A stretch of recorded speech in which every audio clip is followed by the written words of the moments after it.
আজকে আমার খুব পছন্দের গরুর বট রান্না করব। চলুন আমি বাসায় কিভাবে গরুর বট রান্না করি সেটা আপনাদের সাথে শেয়ার করি। প্রথমে এখানে পরিমাণ মতো সকল প্রকার মশলা নিয়ে ভালোভাবে কষিয়ে নিতে হবে।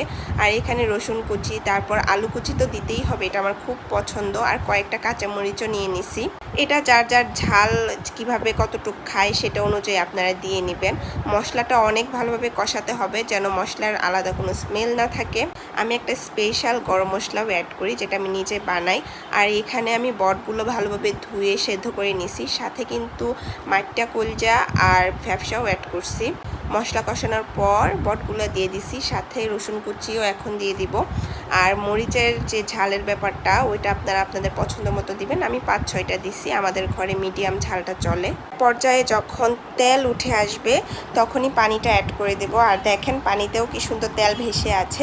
এটা ততক্ষণ পর্যন্ত রান্না করা হবে যতক্ষণ না একবারে ভাজা ভাজা হয়ে যায়, তবেই মজা হবে।